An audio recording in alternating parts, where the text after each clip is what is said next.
everybody. Welcome to Moose Milk Podcast, episode 44. Episode 44. Cruising around here. Already up to 44 episodes. I'll be your host, Ryan. Gonna wait for Matt to join us. But thanks for joining us tonight. We'll be talking the Eternals movie. Or Eternals, sorry, there's no the. We'll dive into Eternals briefly without spoilers, just so anybody who hasn't had a chance to see it yet can, get our opinion on the movie without spoiling it for themselves. And then we're going to jump into spoiler territory. We'll let you know when that happens. But yeah, hope everybody's doing well. Been a busy week, and I'm on vacation now finally, so yay me! Yeah. Here's Matt right now, so let's get Matt in here.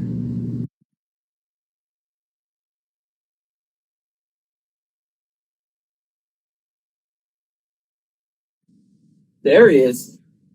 I'm on vacation now. Are you really? Mm-hmm. Yeah, because I'm going to New York next week. Oh, right. I forgot about that. That's why I won't be here next week, because I'll be... Oh, you didn't know, but I'm joining you in New York! Surprise! Just kidding. It's not happening. That'd be so funny, imagine. Get off the plane and you're like, buddy, what up? You go to your hotel room for a romantic night with your wife, and I'm just in your bed like, hey guys! I'm here! What's up, buddy? Not much, man. Just happy to be done work for a week, and hell yeah. And yeah, riding high off of the movie last night. I quite enjoyed it. So, yeah, I've been pretty excited to talk about it. I can barely hear you. Again. Oh, again? That's weird, eh? It's weird because when I actually post the podcast everywhere. What? Sorry? I was just going to say, when I listen to the playback, I can hear it's totally fine.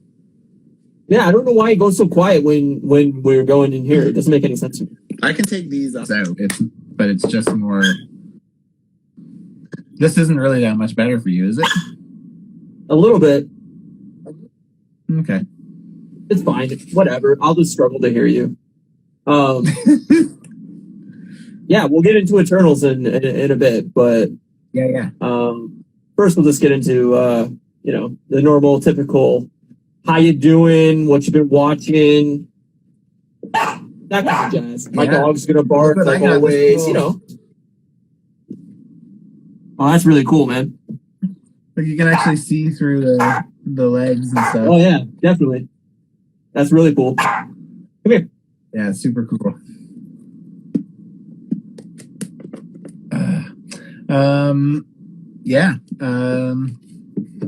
Well, I can, if you want me to start with what I've been watching, I can kind of start, I guess. After the show last week, I had like a lazy day on Saturday. I just kind of like sat around and just vegged out all day. I never actually sit and watch movies, but on Saturday I watched Ghostbusters 1, Ghostbusters 2, Zombieland 1, Zombieland 2. So, because I had never seen Zombieland 2, so it was the first time I'd watched it. So, yeah, it was pretty good, I guess. It's not great. It wasn't as good as the first one. Yeah, it wasn't as good as the first one, but it was fine. I didn't mind it. I didn't anticipate that I would enjoy it like the first one. It played off of a lot of the things I liked about the first one, but it just, yeah. Are you gone? Oh, there you go. There we go. Problem solved. Problem solved. Way to go, Finn. Yeah, no, we saw the trailer in front of Eternals for the new Ghostbusters, and me and my friend Brian went to see Eternals, and we were talking about rewatching both of those. Yeah, I just did. I liked the first one way better, but the second one's still pretty okay. Sure. The first one's way better than the second one. But it's funny because I watched a couple videos about Ghostbusters 2, and I found out that that was not the script they originally were gonna do. I guess so they did the bait and switch. Yeah. So I don't know. That's But I'm super excited for the new Ghostbusters. I can't wait. Yeah, well, are you seeing that opening night too? What's that? November 19th? Yeah. I'm not sure. It depends. I think when I come home, like Kate really wants to see Eternals, so I might end up seeing Eternals that week and then seeing Ghostbusters the week after. But we'll see. Well, it's not for 2 weeks, right? If we So needed a New York next conversation week, and then the piece for following week is Ghostbusters. sorry. Like, do we need something to talk about that week then? Do we or no? Yeah, right. We don't. Yeah, have well, that will be the week before Hawkeye, right? So, yeah. All right, maybe if you want, we can do a Ghostbusters spoiler cast on the 19th if you want. Okay, let me see what I can do. If I can make it work, I'll try to make it work. Let me know. I'm going to see it the 19th, so. Okay, cool.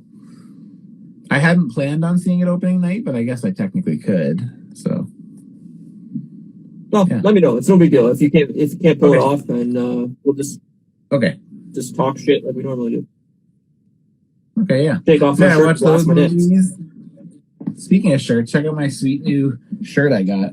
It says "More like old mutants." It's like it's like a joke that the Weekly Planet guys make, and then he's got this guy like basically makes shirts of all their like jokes and stuff like that. So they do that because like the New Mutants was delayed for like 6 years or whatever. Oh yeah, it was forever. Forever. I don't think it was 6 years, but I think it was pretty close. I think it was like 5 years. It was like 3. Yeah, I know it was delayed. Like I think it was longer than 3. Theatrically, it was like 3 years, I think. Still, it's pretty funny. Yeah, it's like a lot of those movies, right? Like even like Freddy versus Jason or Batman versus Superman or any of these movies, like they were talked about in the 90s and then got delayed and they couldn't get a script they like and got delayed and like, there's a lot of these movies that just get in development hell and you just never get to see them. And then, New Mutants was caught in, I don't know, whatever, the Fox Disney merger and like all this shit that they just didn't know what to fucking do with it. And studio interference at the beginning, right? I think it was supposed to be something different than it actually ended up being, and then it switched, and then the movie was dog shit, and they didn't want to put it up. So I didn't even finish it. I couldn't finish it. Oh, it's terrible. It's borderline unwatchable. It was really, really bad. I was just like, ooh. As I was watching it, I was like, why am I wasting my time watching this? This is terrible. Yeah, it's really bad. And I was just like, you know what? It's probably better I just leave it. It's like if this is gonna be the last bit of the Fox X-Men, then like let's just leave it at least at a little bit of a better memory. It's not even a good memory with Dark Phoenix. But I mean it was better than at least with Dark Phoenix you could like be like, oh hey, it's the X-Men. With like the New Mutants, it was just there's nothing worth saving there. It was a mess. It was an absolute mess. Really bad. Yeah. Really bad. And I think that's mostly it. I think. What did you get up to this week? You got your Lego. So I don't think I mentioned last week, but last week I was also really drunk, so I have no idea if I talked about it. I honestly have no idea what I talked about at all last week. You were super drunk last week. Yeah. Yeah. But Curb Your Enthusiasm came back not last Sunday, the Sunday before. I love that show. I'm a huge Seinfeld fan. It's basically Seinfeld, but on HBO. So that just came back. It's really, really good. So I've been watching it. There's only 2 episodes so far this season, but it's really solid. Nice.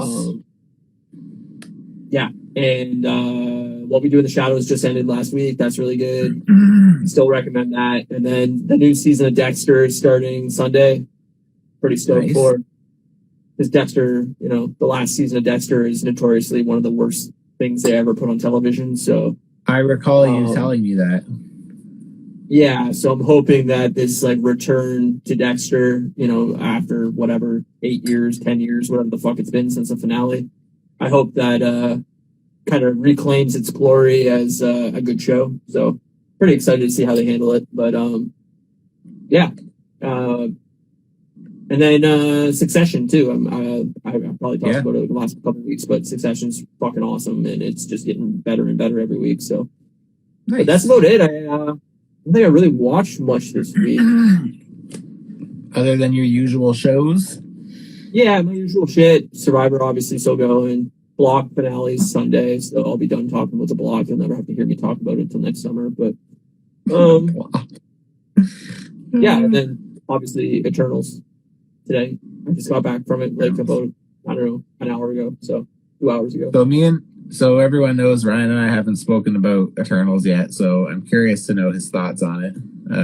Yeah, no, we haven't talked about it at all because I got back at 11 o'clock tonight, my time. Yeah. So, and I saw it last night. Kind of saving so. the pod. Yeah. I got to talk to only one of my friends so far, I think, has seen it. So like I was chatting with him a bit today about it. So yeah. So want to get into that, or we can definitely. Yeah, that's fine. We'll do like a brief, non-spoiler filled opinion. Yeah, we'll go for 5-10 minutes, and then we'll let you know when we jump into spoilers. So we'll do. We should get a Post-it note and stick it on our heads that says spoilers. I'll do it. I'll take one for the team. You do that. I think I have to write it backwards though, because I think it's all backwards, isn't it? Well, good luck with that, because I have no ability to do any of that. Damn. Yeah, go nuts. I mean, my brief opinion on it was I didn't like it. I thought it was extremely boring, to the point where I almost fell asleep in the theater. I would delete about an hour and a half of this movie. I thought it was very, very boring, very, very slow.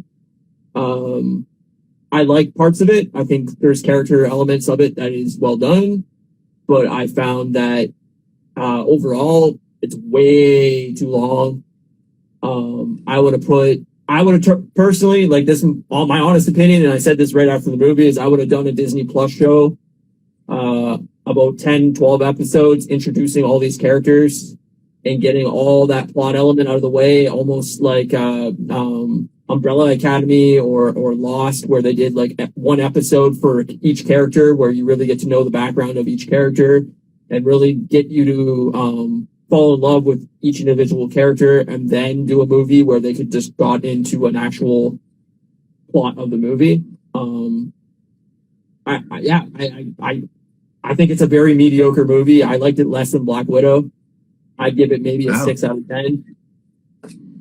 Well, in fairness, I didn't think you would like it. I kind of felt like it was like a bit too, because the thing is like, this is kind of where I landed, is like, I really didn't want to have like another, like, just a Marvel movie. Like, I agree.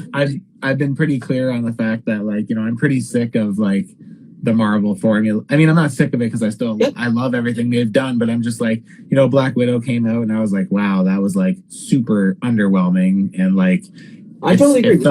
It felt super stale. So then going into something like this, like, I think we both spoke about it last week on the pod, where it's just kind of like I don't know these characters. Like, I don't even know. I think the only characters I really know are like Cersei and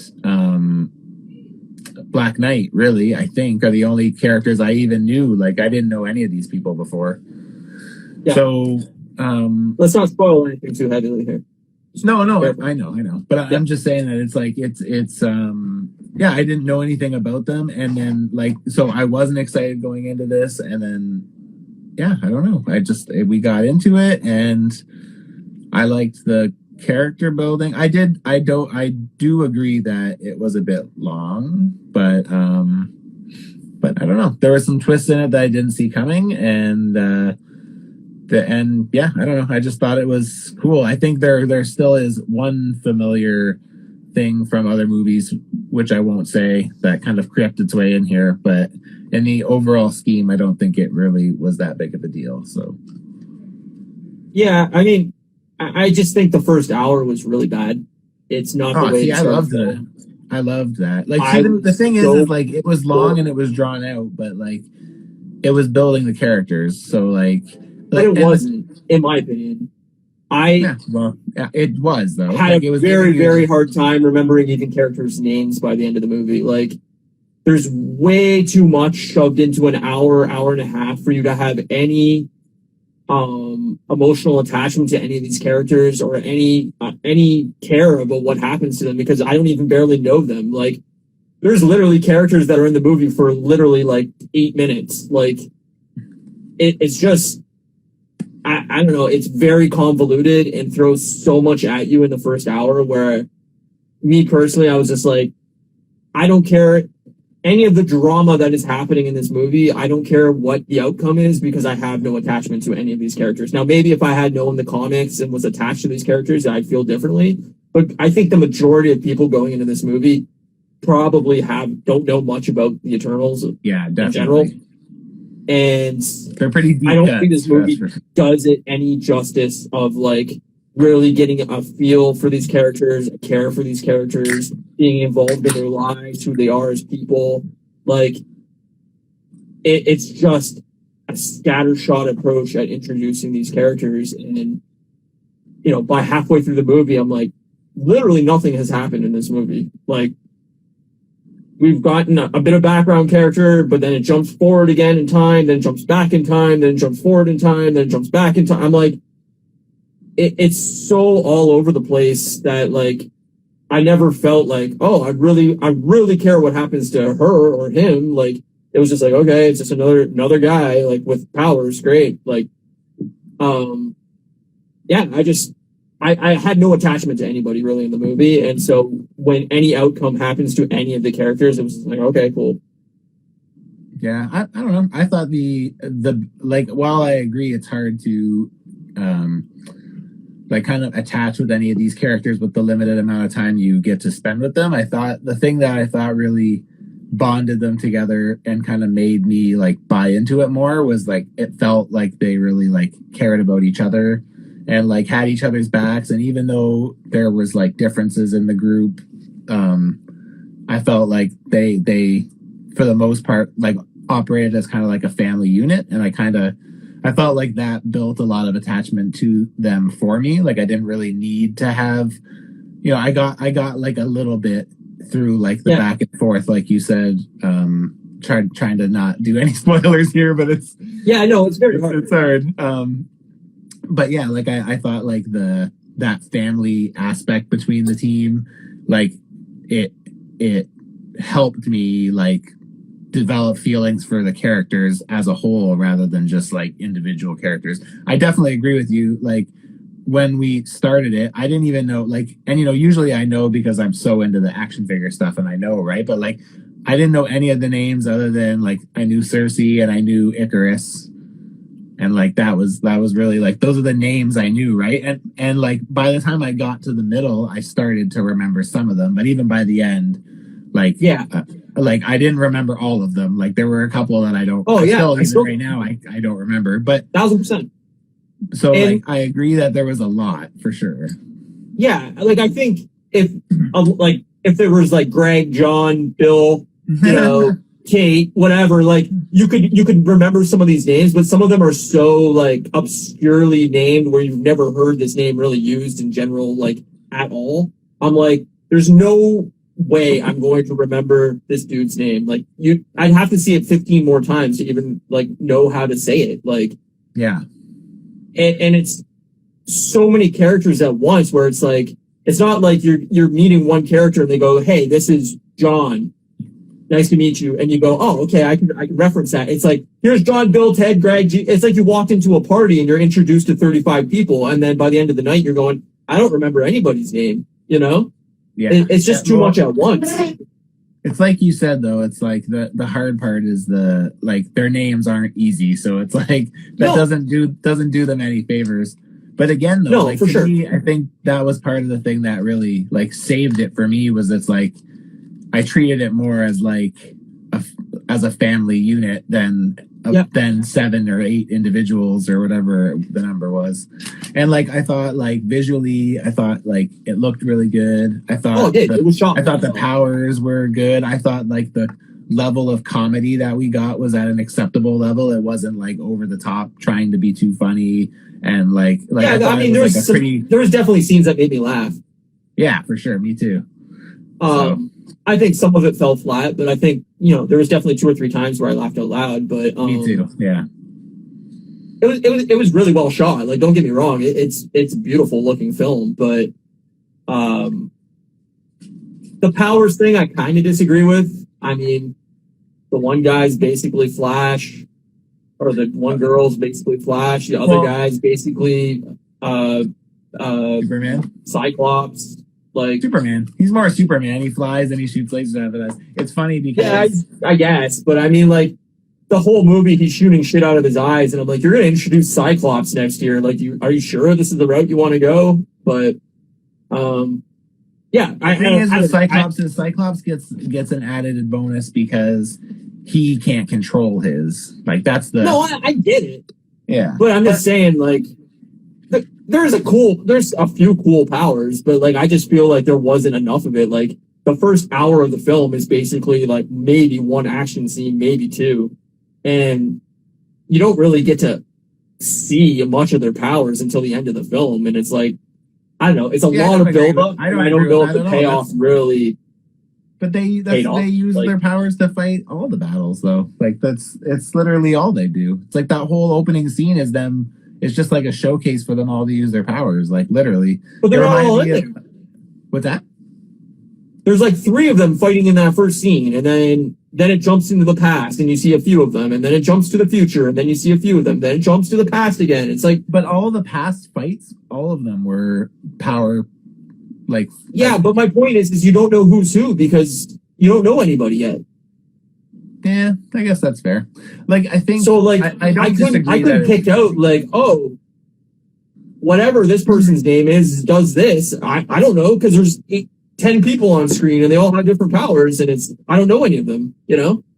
My friend said today, all you have to do to make Matt like the Justice League is make it in the MCU.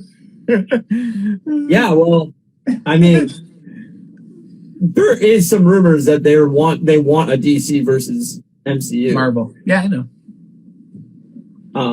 I think that's a bad idea, but I also think that's a bad idea. They're totally too different. Marvel should do that when they get to the point where they start hurting. Like, while they're in control, they would be stupid. I just don't know what the game would be. What is the pro of that? Like, the plot isn't going to work well. How do you get these characters involved with each other? And B, what is the outcome? Like, obviously nobody's going to die. No, like, Marvel or DC is not going to be like, yeah, kill off Batman. Yeah, kill off. Like, they're both going to say, no, it's going to end in a draw or something similar to it. So it's like, what? Yeah. Other than like a animated, like, what if episode where they're like, what if the Justice League was in, the MCU or something like that? I could see that happening where they get like some voice actors to come in and do like a Batman, Superman, whatever, and have these characters meet. But like in a live action, like Justice League versus Avengers movie, I'm like, what is the pro? There is no pro. I agree there. It's the same as Freddy versus Jason. Yeah, sure. It was never going to end in a everybody's dead and there's a winner. Like, it had to end in a draw. I agree. Yeah. All right. Do you want to do spoilers? Yeah, we should probably do spoilers So I'm gonna make a little sign here so that way I can see how this goes. Good luck with that one, Mr. Art. I have an idea. Oh wait, that's not the right idea. Hang on, let's look at the right idea. I have an idea. No, that's the wrong idea. Hang on, I'm gonna do really good here. Yeah, I wish I could make the lights flash, but that's about as much as I can do. I got it, I think. So hang on. I just have to focus or else I'll fuck up.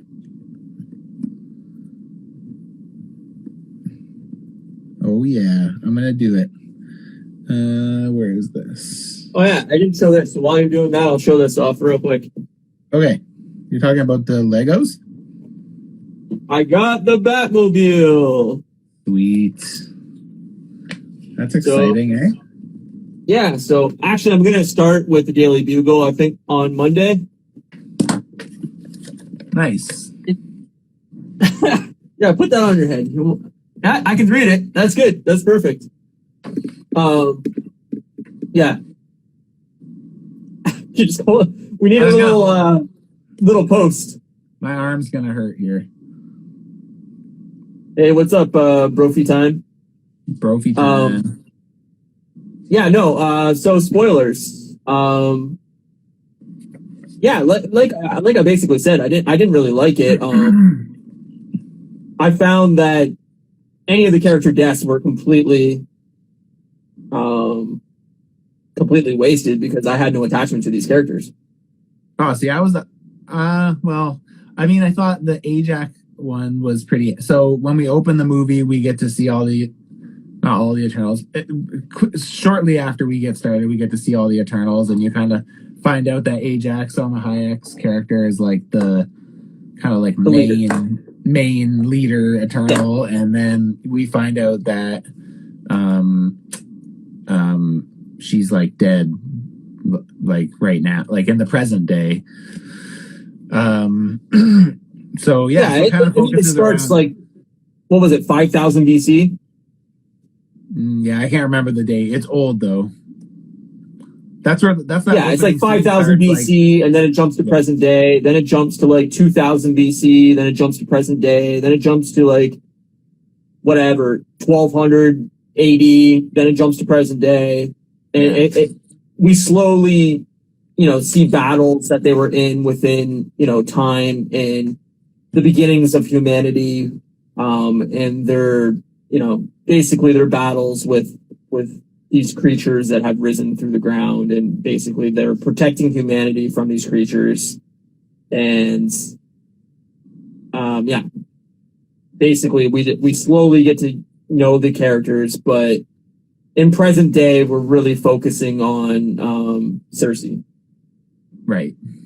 And kind of what basically happens, I don't know, should we say, I guess it's hard for me to keep it in line because I honestly only saw it once and it's still pretty fresh. So, but like basically what happens is Cersei finds out that the reason the Eternals were created was because they're supposed to kill off the deviants, which are the bad guys, and it basically allows like the planet to like grow, like the population grows, and basically all of the growth creates like energy in the planet, and the idea is that the planet is then sacrificed to like birth a celestial. So the Eternals find out about it, and then they like try to fight back, I guess, against their master, like I think his name's Ishram or something like that. But the head, like the celestial that created them or whatever. Right. I mean, basically, yeah, Ajax is like, I don't know, the lead Power Ranger, if you need to reference it to something, that's talking to Zordon all the time. And that's a good analogy. Yeah, I mean, it's basically like, I mean, there's a lot of parts of this that was totally Power Rangers, in my opinion, but basically that Ajax communicates, there's, a 10-person team or whatever.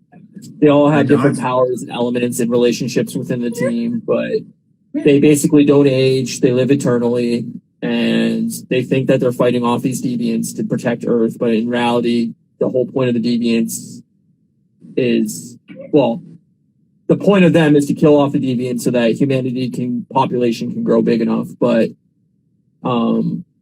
they don't know that, and Ajax knows that, but has kept it secret all this time. But we get some cool battle scenes, but there's a lot of plot development in the early going, a lot of trying to understand who these characters are and their relationships between them.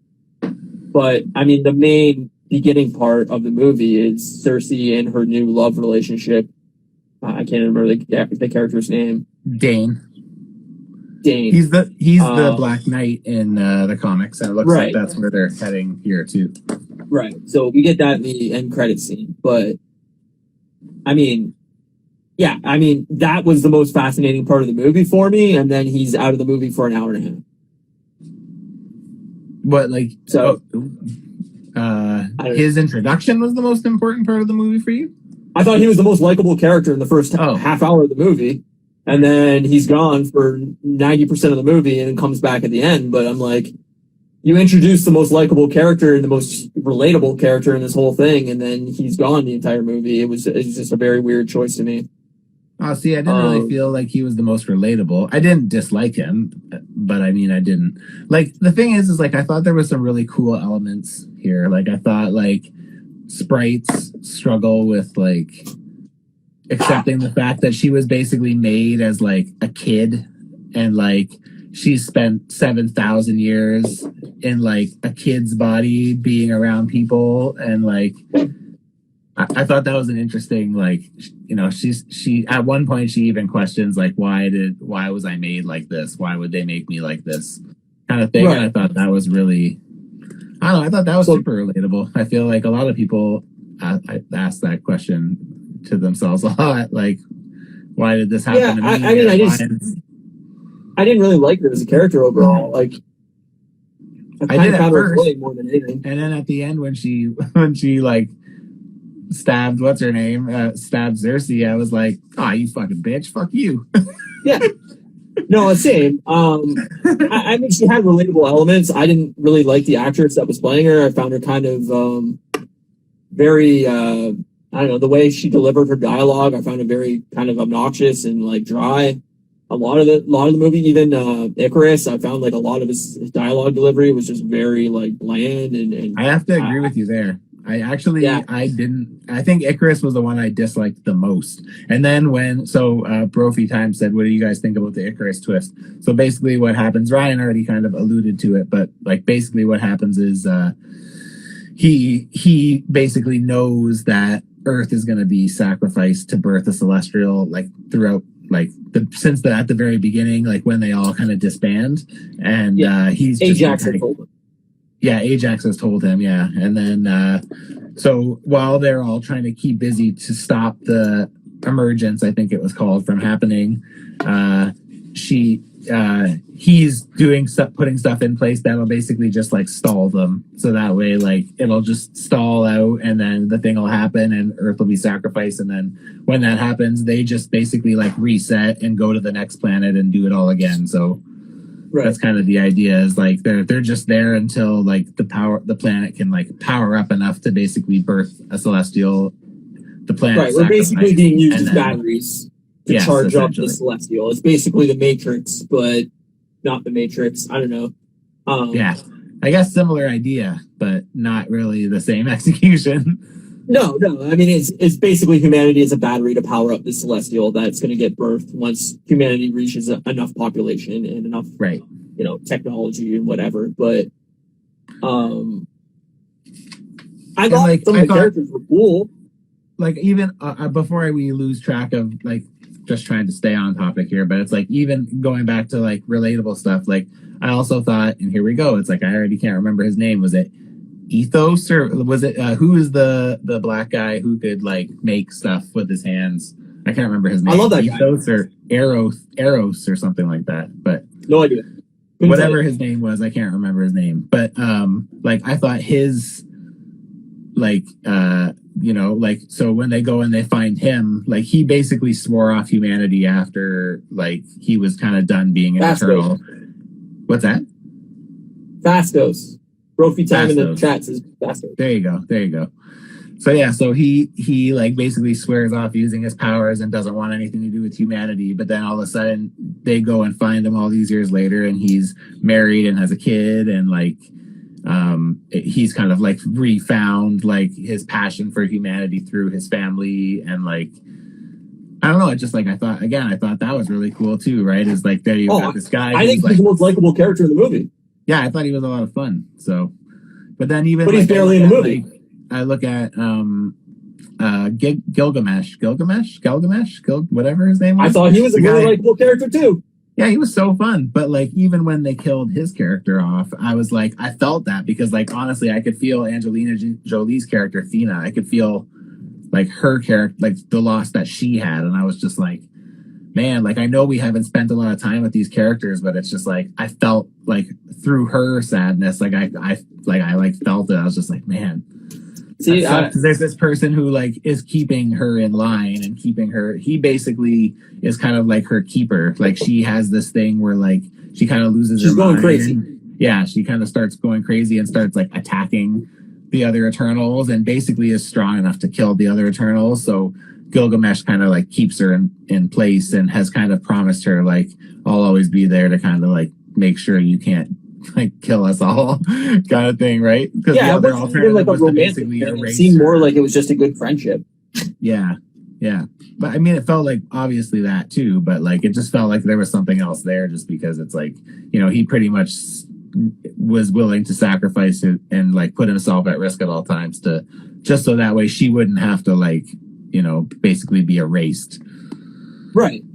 Basically, her memory is so filled of memories that she starts going crazy because her brain can't take anymore. Basically, is like the premise of it, that she starts going crazy. But yeah, yeah, my biggest problem with it was that we didn't have enough time with any of these characters. It's the same as Ajax and him. Like their deaths meant nothing to me because I didn't know the character. I had no relationship with these characters. I didn't get enough time with these characters. Like, you know, my friend Brian said, like, oh yeah, when he died, I really felt for Angelina Jolie's character. I didn't have any emotional attachment to either of those people, so I was just like, whatever. It's just a guy that's dying. Like, I thought his character was really cool and interesting. I wish we would have got more with him, but there was no character development for him. He was in the movie for 6 minutes and then he's dead. And I'm like, okay, cool. I don't know. It just needed more time. It needed more character development. I think these characters should have died in like the end battle where we actually finally would have had a little bit of time with them and could have got to know them in the team dynamic. Yeah, but it did move the story forward in most situations, right? Like Ajax dying at the beginning was completely necessary to kickstart the story. Right? It was, but like then you need more plot development to introduce her character. You need to spend more time with her as a character to have any emotional attachment to her death. Like, I get that it's like kind of out of nowhere, and that's what kind of drives the story. But again, like, I don't like all these characters are crying around this character's death, and I'm like, who gives a shit? We've met her 3 minutes ago. You know. Yeah, but I think that's the idea. Isn't for you to be sad that you lost her. It's for you to realize that they're sad that she's gone. Like, yeah, her as a character. But if this was movie 2 where I knew these characters already, then I would be sad when she's gone. But I don't. Brophy Time says, for me, Makari was a waste, but she had the coolest action scenes. I actually loved her power in action. I thought it looked amazing. I think it's probably my favorite use of like that speedy power in like anything we've seen. I even liked it better than while I do like Fox Quicksilver from the first episode that he did, the first time he did it in the jail cell there. Yeah. Like, you know, the problem with that is one scene plays out over like 6 minutes, right? Whereas like I liked the way Makari's powers were showcased. I thought it was good and it was a cool use of it. But I do also agree, as much as I liked that character, I felt like she, especially, I didn't really have any like story with her. Yeah, so no, I agree. I do agree that like there was a lot here. Absolutely. Like there was a lot to take in. I can see why it's getting the criticism it's getting. Yeah, because it's nothing like an MCU movie we've seen before. Like, it's 100% different. I think that's a good thing at times, but I just think if this is the way they wanted to do it, that's fine. But we needed character development. We needed, you know, like I said, like a mini series introducing these characters or something to really, you know, spend time with these characters before we get to the main plot point. And it was just very, very like quick to like, okay, these are the 3 main, you know, Eternals, and then the rest are just kind of fodder or not very well introduced until the end of the movie. And it's like, I get you can't have 10 new characters. It's a Justice League problem, you know, in the DC universe, is where half the characters were never introduced in their own movie. So if you have no familiarity with these characters, then you're like totally on, you know, off to the side. And that was the problem with this movie. Is I think it was well shot. I think it was well directed. I think the script had problems. I think the dialogue was very, you know, a lot of times very dry and kind of poorly delivered. I liked Cersei. I liked Angelina Jolie. I don't think she was in the movie enough. Even the Bollywood dude, I can't remember the character's name, but he was awesome. And like his little director buddy there, like that was like so the comedic funny. element of the movie, but they weren't in it enough, you know? Yeah. Like again, I can't argue that because I agree. It would have been great to spend more time with these guys and get to know them a bit more. But like I said, I feel like a lot of the emotional weight from this comes from like the relationship of the characters, and like I was able to buy that like pretty quick because I thought they did a good job at like kind of showcasing how much they look out for one another, whether it's Gilgamesh and Athena, or whether it's like Makari or like even Druig there, the guy who kind of controls people's minds or whatever. Yeah. I mean, my assumption too. What's that? I assume these characters are going to come back. Yeah, I mean, if they're not real anyway, they're just manufactured, then they can just make another one. Oh, I see what you're saying about the ones that died. You mean? Yeah. Yeah, right. Yeah. I mean, without their memories or whatever, but you could bring them back as villains. You could bring them back as reborn. Like, there's so many ways you could bring these people back to do. Like, I mean, that's the Marvel issue, anyways, is nobody's really dead. But, yeah, I don't know. I like I said, it's like it's a fine movie. It's not bad. I wouldn't say like fuck this movie. Don't ever go watch it. Like, it's totally an okay film. A 6.5 out of 10. Totally fine. I have no plans on rewatching this movie anytime soon. It's way too fucking long and way too fucking boring. I, on the other hand, will be going and seeing it in another week probably. So yeah. I want to see 2 or 3 years from now. I'll rewatch it, but it won't be anytime soon.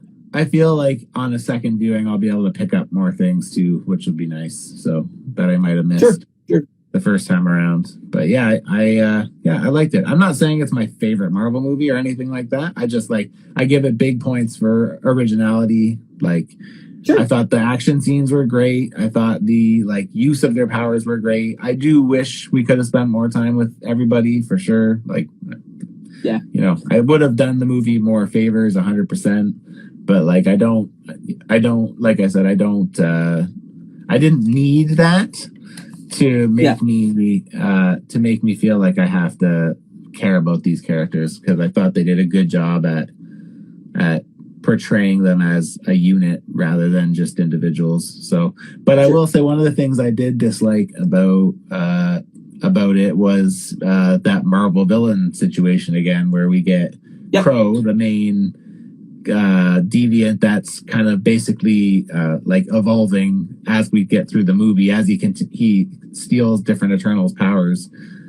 He is evolving as a character, and then at one point in the movie, him and Thena get into a fight, and she just cuts him into 6 pieces, and then he's gone. It's okay, that's the thing we've been running from this whole time, and now all right, peace out, motherfucker, you're out of here. But it's I mean, I guess in that case, it kind of works only because in the end he wasn't really the villain anyway. We kind of find out that the deviants are basically just the Eternals, but they were given the option to evolve as they needed to, where the Eternals were basically stripped of that when they were created. So so at that point it doesn't really matter anymore. But then at that point we find out that Icarus is the actual kind of villain of the piece, where he's trying to stop them from carrying out their mission, right? So IBC Sasquatch, I hope you're still here, and because I remember I don't think you really cared if you watched the Eternals, so hopefully we're not ruining it for you. Yeah, spoilers for Eternals. Spoilers in my head. I don't know. Like I said, I think a lot of these characters were interesting, and we just didn't get enough time with them. I like the ending. I like the end battle scenes, but again, yeah, you're right. It had the Marvel villain problem. It definitely, again, reminded me of Power Rangers when they're like, "Whoa, we all need to team up," and I'm like, "Oh, it's Megazord time, all right." And then I was they're all wondering if they were going to make a Megazord. That's what I totally was thinking. I was like, "Oh, they're going to make a Megazord of some sort right now to fight these fucking things," and then it's kind of that, but it's not. It's not actually a Zord. But power now. Yeah, I was like, "Oh, it's Megazord time, right?" And yeah, a lot of the movie really reminded me of Power Rangers, but I didn't see it then, but now that you're saying it, I definitely see it. Yeah, they all get the bracelets. It's like basically they're like, watch thing that they have in Power Rangers, and like I don't know. Exactly. I like I said, I think it has cool things within it. I think it's an okay first step towards a new group of heroes / villains. My power now. Exactly, yeah. I like the diversity of the cast. I like that we got a lot of different characters from a lot of different backgrounds. I think that's cool. I think that's what Marvel needs is a very diverse, different, let's bring everybody in. Everybody has a part of this, and I think that's cool. I agree. I like, I don't know if you've seen it going around or whatever, but it's movies getting banned in like a lot of African countries and stuff like that. Because of the gay? Yeah, that's too bad. And heaven forbid somebody just loves somebody. But it wasn't like there was like a sex scene in the movie where these characters were like doing anything that was like, oh man, you can't see that. Fucking like throat fucking each other or anything. Like no, that's what I mean. Like it was like very, very like small, minute part of the movie, and it was like very tastefully done of a family loving each other. I'm like, why is this? How could this be seen in a negative light in any fucking way? I don't understand it. When I usually find a lot of that stuff feels really like contrived, I didn't feel that at all in this. Like it felt very natural. Like it didn't feel like it was put there just for like conversation. Like totally, it felt totally natural. It felt like this mentioned. Like it was just kind of like it just happened and everything was just good and it was good. So yeah, I understand that it's illegal in those countries to be gay, but that's fucking absurd, and I'm not gonna ever say, "Oh, it's their right to say that." No, it's fucking stupid. Agree. Sorry, I agree, 100%. Everybody has a right to love whoever they want to fucking love, and I agree. I don't put your understand penis or vagina into or onto anybody you want. Whatever makes you happy, as long as it's okay by the both of these people, then do whatever you want. Do whatever makes you happy. I don't give a fuck.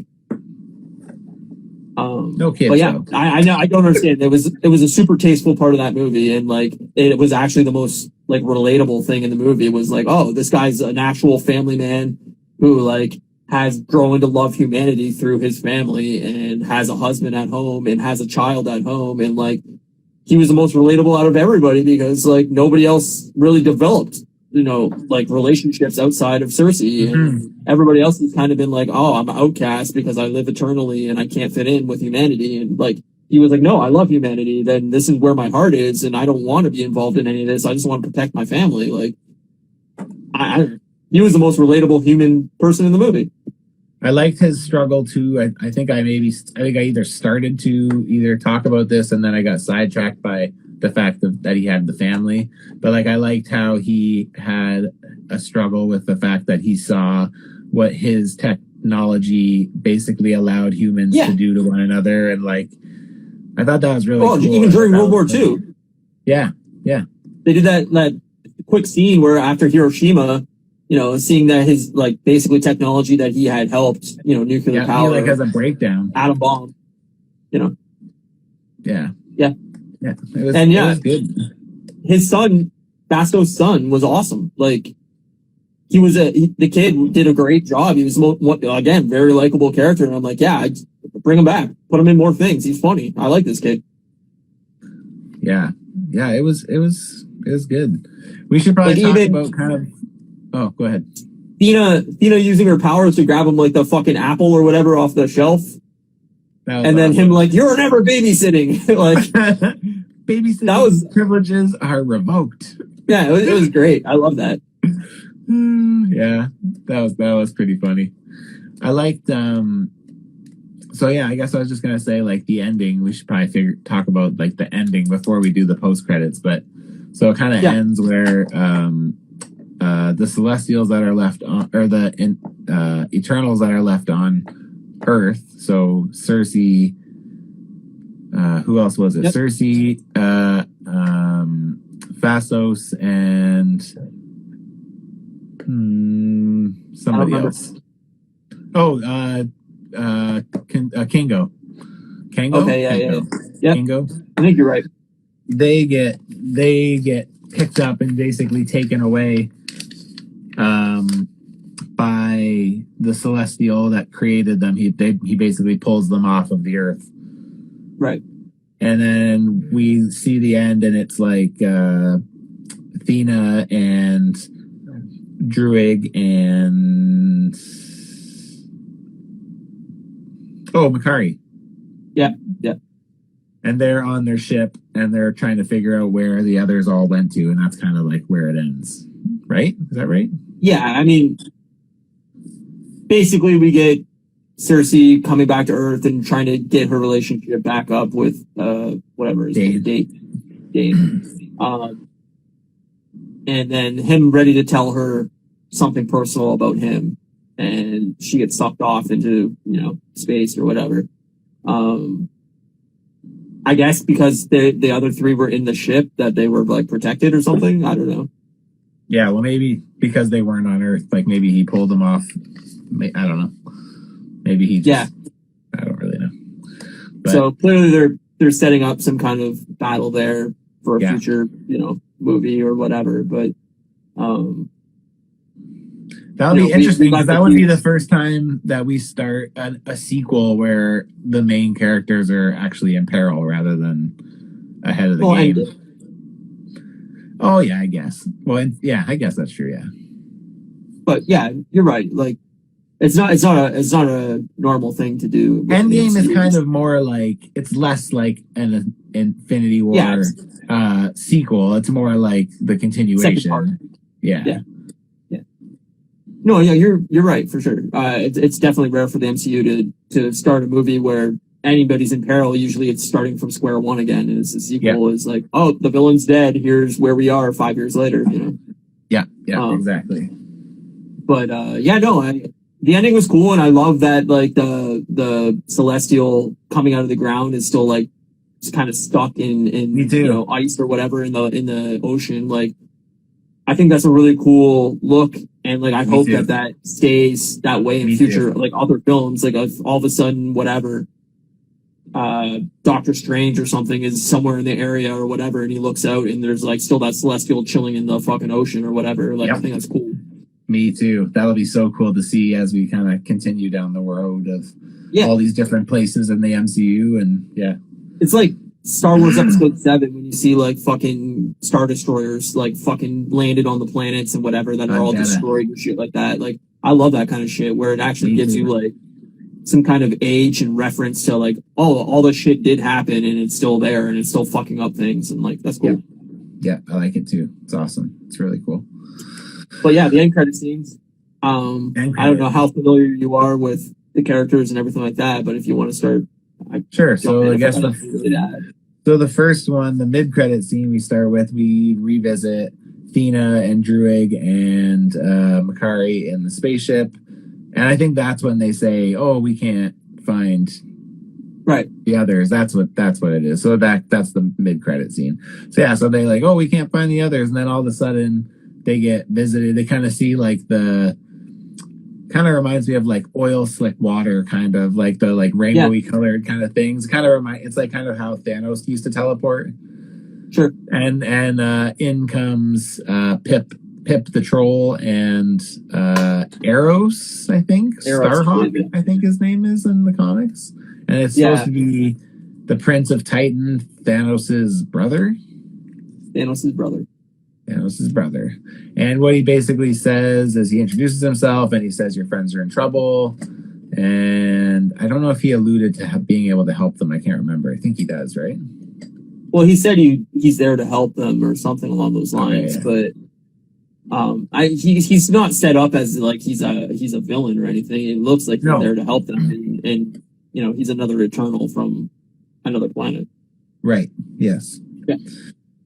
So that's kind of where we leave that one. So we get to see. So apparently Patton Oswalt is playing Pip. Apparently, the voice of Pip. Anyway, not a big fan. Not a big fan of Pip or Patton Oswalt. I just, there's nothing I've seen Patton Oswalt really in that I've really liked his acting. Really, like even MODOK, like I kind of found him annoying. So yeah. He's kind of hit or miss for me. Yeah, I mean, I think they're getting too many people doing the same things in this world. Like I saw, can't remember who it was now. Somebody from this was in Captain Marvel too. Yeah, Cersei's was. She plays. yeah. She plays. What's the character's name? She plays one of her teammates, the blue girl, blue skin girl on her Kree team. Right. And that's what I mean. It's like, to me, it's like, why? There's so many actors and actresses in the world. Like, why do you need to duplicate these people? Well, like, I mean, the thing at the end of the day, Minerva, that's her name. She was kind of a background character, and I mean, something like that's super easy to disguise. Like, you could put pictures of them next to each other, and most people probably wouldn't realize that. Sure, right? I agree. Like, don't get me wrong. If all of a sudden, like Steve or Chris Evans came back and he was like Johnny Storm, like, then I would obviously be like, all right, you can't really do that. But again, that wouldn't surprise me at all. If they bring him in a multiverse thing and he's not Captain America in that other universe, in a multiverse that's different. But I just meant like as a regular.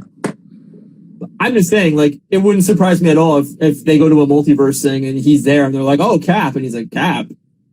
And he has no idea what they're talking about. Because that's just a fun, like, little Easter it would be a egg, small cameo. Yeah.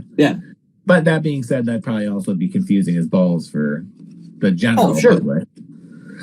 Brophy Time says, do you think Doctor Doom will be the big bad for this phase? And I don't know where they're going with this phase right now. I don't think this phase. I think next phase.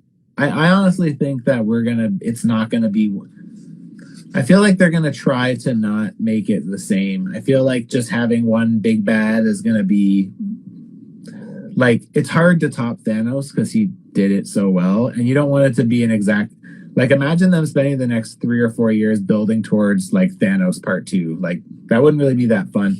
Like, I feel like I think one villain, I think Kang will kind of kickstart it, and then I think his actions will ultimately spin out and cause, like, other bigger villains to start showing up. I think it's going to just be a big old shit show as we move forward. Like, I think there's going to be a lot of potential problems for our heroes, like, in this world, so... Well, I think it's just going to be a multi-tiered war where we're not going to get like a endgame style, like here's everybody versus everybody type thing. I think it's going to be fought on a lot of different fronts. Yeah. Where you're going to see, the X-Men maybe having a Sentinel issue on Earth, and then, the Fantastic Four having a Doctor Doom issue, and then having, whatever, a Kang issue, somewhere else through like, maybe the wizards and witches and shit in the series are all fighting Kang and trying to save the multiverse. Like, it could be fought on a lot of different wars or a lot of different fronts and not necessarily all coalesce into like one film. It's going to be this is going on in this world. This is going on over here. This is on a different planet. This is on Earth. Like, and hopefully it's not, a Thanos type, like, oh, I want to wipe out humanity thing. Like, I hope there's different goals involved and different me too. Yeah. But well, we'll see, I guess. And then the after credits scene. Oh, and then the next one is, so that after credits is we cut back to Dane Whitman, who's played by that guy, Kit Harington, is that his name? Kit Harington, yeah. Who's opening a chest with a sword in it, and on the top of the chest it has like the Black Knight logo. So for anybody who doesn't know, that character in the comics plays Black Knight. I actually don't really know anything about Black Knight. The level I know is the sword has been passed down through his family, and basically what happens is he gets powers when he handles the sword, but every time he gets wounded, I believe it is, he starts to like go like crazier, or like he starts to kind of lose his mind a little bit. It has like a blood like hex on it, basically, that every time he spills blood onto the sword, it makes him lose his mind a little bit or something along those lines. So the more blood he spills, the crazier he becomes, I guess. Right. So right when he's about... Oh, go ahead. Well, yeah, finish the credit. Sorry. Oh yeah, so basically he goes to grab the sword. He opens the thing and he can kind of see it reacting to him. And right before he goes to grab it, you just hear somebody off screen say, "Are you sure you want to do that?" Or yeah, something like that. Are you sure you're ready for that? Are you sure you're ready for that? And then it ends up being well, we don't actually see who it is, but I guess like the rumor is that it's what's his name? Charlotte. Yeah, him. The guy who's playing Blade. He's Blade. Yeah. So I guess it's basically been confirmed by Chloe Zhao. So crazy. So yeah, so like I don't know if Blade and Black Knight have some. They do. Okay, so yeah, I didn't know that. Like, so from what I've read briefly, and I'm not familiar with the comics version of this. I'm speaking just from what I've read. I guess there's a lot of stuff where Blade and Black Knight or whatever have like teamed up in the past. It seems like a weird team up. Blade is somewhat responsible for training him in his sword use or something along those lines, because Blade is so great with the sword. So yep. I guess that's where he kind of gets trained a little bit. I'm not exactly familiar with it, but obviously going out and killing vampires with that would not necessarily cover it in blood. So that might be part of the reason that he's in like the Blade movie as like a team up thing. I'm not positive, but that would make sense.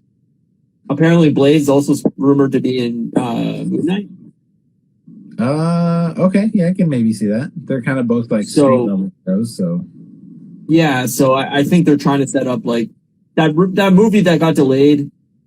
That was Untitled to like, I think it was like November 2023, and it moved up a week. My assumption is that's Blade. Yeah, maybe. I guess it could be Fantastic Four or something like that, but my assumption, because Blade still doesn't have a release date, I don't think it's even started filming, is that my assumption in 2023, that's like, almost 2 years away right now. So exactly 2 years away from the release date of that. So, my assumption that's Blade, but they got to start dropping these little tidbits to, get people excited for the different things. So yeah, totally. Yeah.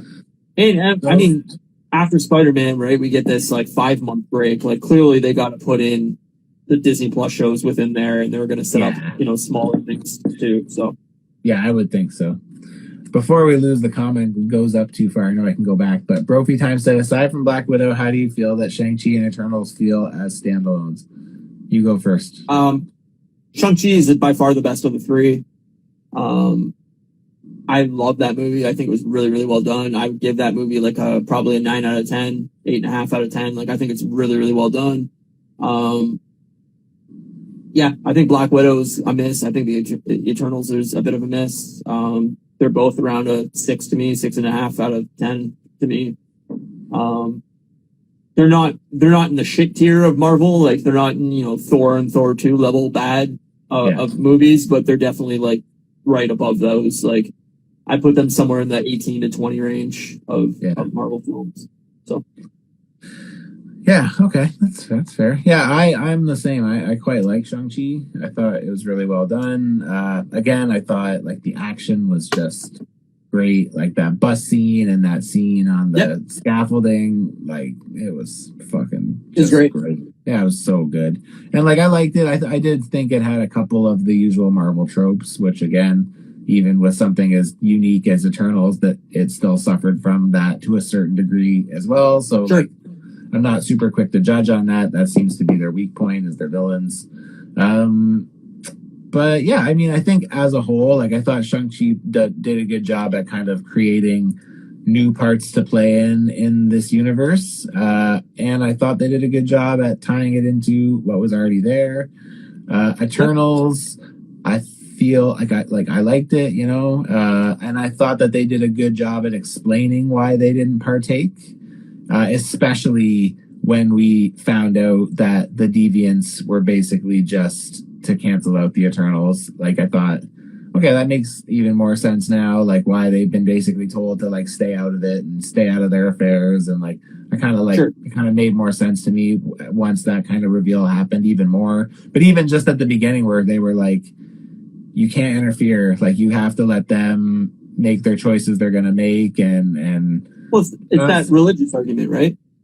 It's, yeah. I mean, as somebody that's not religious in any way, but it's that constant battle of, if God was real, why doesn't he step in and stop humanity from doing terrible things? And the reason is like humanity has to have a choice. They have to want to do the right thing, or have to want to evolve to be better. And that's basically what it's in the Eternals, is like, you have the power to step in and change, the world for good, but you have to also let them evolve and make their own decisions and find out why bad things are bad and good things are good. Yeah, exactly. So I liked it. I thought both played into their universe as well, and I thought Black Widow. Honestly, I think Black Widow would have been like a 7 or an 8 out of 10, because I agree with you. I would place Widow around 6.5 out of 10 probably. I would probably put her a bit higher if that would have came out directly following Civil War. Like if that would have fallen in line where it belonged, I think it would have been significantly better. But we're past the point of caring. Like she's dead, so like we don't really care that much anymore. And like, we got to get a little bit of like insight into her story, like which was good. But again, like it's too little, too late. Like now that she's gone, it doesn't really hold water for me. Like I don't care. It's like she's gone. So it's like it's I agree with you. But this more than I do. Is D23 is coming up, right? Like sometime soon. I'm not sure actually. Doesn't it kind of move? It's not always the same time, is it? I'm not sure. I thought it was in November, but I might be wrong. But 2021, November 19th. Yeah, so you think that they're going to show off probably a trailer for something that we haven't seen, which I would assume is going to be Doctor Strange, maybe. I don't know. Oh yeah, that would make sense. I would assume they're going to show the Disney Plus shows that we haven't seen anything from. So I assume She-Hulk and Miss Marvel. Yeah. I assume both of those are going to come out, like, I would say one's going to come out in February and the other one's going to come out in, like, March or April, like, right back to back to break up that, 5-month span between Spider-Man and Doctor Strange. And then I would hope that they start contemplating, like, some stuff further out, like, just to tease it, even, like, even if it's not, like, even if it just says, like, Phase 5, we do have a plan for it, and here's a couple movies that are involved with it or whatever. Like, I think that's a smart way to go. Me too. Oh, thanks, bro, for your time. Cheers. Yeah, thanks, bro. Sure, dude. I would be surprised if we didn't see Fantastic Four of some sort, even just a teaser, like, or even just casting announcements. Oh yeah, that'd be great too. But I think even a teaser without showing any cast would be a cool idea. Like, yeah. But even if they just walked out, like, 4 or 5 actors and we're like, here's a cast of Fantastic Four and who we've casted as, like, another, whatever the villain is or whoever. Yep. Like, just say, like, here's who we've casted, here's who we got in mind. Like, obviously we all want X-Men as well, and like it'd be great if they came out. It's like, oh, we figured out who we want to play Wolverine or whatever. But that'd be great. I think they gotta start teasing farther out, because we just, we only basically know the next 2 years. Yes. And I mean, that's great and all, but like, where are all the sequels to these Disney Plus shows too going to fall? Like, are we getting Loki season 2 next year, or is it 2023? Like, Yeah, I feel like we'll get, because remember last year when they did D20, I remember I didn't get to watch it live because I was opening a store in Kamloops, but I remember like catching up with it on my lunch and being overwhelmed with the amount of stuff there was to like look at. Like, so I feel like we'll probably get a pretty good idea of what's to come. And like last, there's also rumors too that they want to do a new X-Men animated series. Oh yeah, for Disney Plus. That'd be great. So I mean, I don't know if that's like ready to go or anything like that. Like, it might be years out, but there's rumors going around that they want to do some animated kid stuff, like a new Spider-Man animated series, a new X-Men animated series, so on and so forth for Disney Plus. So I could see that coming down the timeline too. And obviously they're going to do a lot of Star Wars shit. Like, they're going to show off, either what their plans are for the next Star Wars movie, or what's, Mandalorian season 3 or something along those lines. Yeah. I think Disney Plus Day is the week before D20 whatever, because I think it's November 13th. I might be wrong. The Saturday. I think that's the day where Shang-Chi is available for streaming, and there's something else too that's coming to Disney Plus. There's a few things I so- think that are new and then they're teasing like Star Wars announcements for that day too, I think. So Yeah. I think be we're a supposed lot. to see So Kenobi. I think we're supposed to see Kenobi trailer. that makes sense. Yeah. So yeah, there's gonna be a fuck ton of announcements in the next few weeks of stuff coming, Marvel and Star Wars. Sweet deal. I'm down with that. Exciting times, my friend. Oh yeah, you know it. Is that it? Yeah, I think that's it. I think that's our Eternal spoilers. I think so. I don't got anything else really to say about it. So Ryan gave it a 6 out of 10, and I'm giving it an 8 out of 10, I guess. Yeah. It's fine. I'm not saying don't go see it, but I'm just saying if you have my expectations for it were near zero, and I still was pretty bored by it. So, I mean, if you're having like super, super high stokes, expectations for it, you're probably going to be let down a little bit, in my opinion. But maybe if at the end of the day, super familiar with the comics and know these characters really well, maybe it's going to, meet your expectations or exceed them. If this is what that's what I was just going to say. You're in. Yeah, that's what I was just going to say is like, I don't know the characters at all. So like my first introduction to them was this movie. And yeah, and I was the same as you last week. I went into this being like, like even yesterday during the day, I was like, I have to go to that movie tonight. Yeah. And then like, once I got there and started watching it, I was like, oh, okay, actually I like this. This is good. This is different. So I thought it was a good long rushed story, which seems weird, but yeah, it was still, I liked it. I thought it worked. I thought it worked enough to work for me. So yeah, we'll see where it goes. I mean, hopefully, we'll either get a second Eternals movie or or these characters start showing up in other things. But yeah, there's no way we're not getting we'll get a second Eternals movie. I think it got greenlit. They just said, like, I think last week sometime, that there's no guarantees that this is getting a sequel.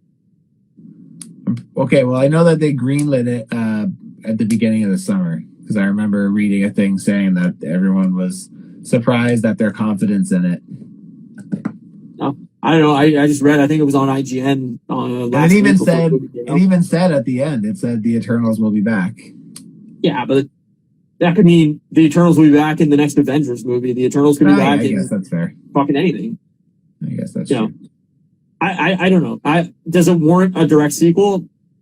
Sure. I think they could improve upon what they did, and now that we know some of the characters, they could make it very fascinating. Did you ever watch Umbrella Academy? Yeah, I couldn't get through the second season, but the first one I did. Yeah, like I really like that show, and a lot of this movie reminded me of that too. Very Umbrella Academy. Yeah, I didn't mind the first season. I thought it was pretty good. And then we started watching the second season, but we fell off pretty quick. Maybe by episode 3. We were just barely. If I remember right, the second season wasn't as good as the first, and it started slow, but it ended up being pretty good. But yeah. I remember seeing the thing where they were all talking about finishing season 3, like filming it. So yeah. Yeah, I'll revisit it. I'm more excited for The Boys. I want. Oh, same. I can't wait for The Boys season 3. Yeah, I hope it's soon. Yeah, me too. That'd be awesome. That's a great show. Oh, the show's fucking phenomenal. I cannot wait. Yeah, we're done. So we're done. All right. All right. Thanks everybody for watching. If you're interested, Monday I will be streaming my first Lego builds, the Daily Bugle. I'll post about it before Monday, exact time. I'm thinking probably it's going to be around 5 p.m. Eastern, but do a stream every Monday from now on, doing some Lego builds. So if you're interested, please come by and hang out. But yeah, man. Other than that, sucks. I'm going to miss your first one because I'll be out and about. It's all good, buddy. I think that first day I'll be flying when you're live. I don't think I watch it on the plane, baby. If I had Wi-Fi, I would. It's all good, buddy. I'm on vacation, so I'll definitely do a couple hours probably on Monday, but nice. Usually I think we'll be between 60 and 90 minutes because, I got to get ready for work and everything like that at night. So yeah. We'll see, but if you're interested, please come by on Monday. Just be me. Yeah, go watch him build Legos. And then next week will be a solo podcast, so I'll be doing something on my own. And then the following week, we'll potentially doing Ghostbusters Afterlife spoiler cast. Who are you gonna we'll call? Go Matthew. But yeah, thanks for watching. If you don't already, please follow us. Follow Matt at Customs by Matthew. You can follow me at Moose Milk Media. And our art is done by at Janie Milne Art. And we're available on Spotify and Apple Podcasts and everywhere else. If you just want to get the audio version of the podcast, please go there, subscribe, follow us, rate, review, whatever you got to do. Tell a friend, tell a grandma, do whatever you want to do. She'll say, "Welcome to Walmart." Is this the parking lot? Is this the parking lot? All right, and that's the whole end spiel. So thanks, everybody, and we'll see you next week. Peace out. Bye, buddy. See you, man.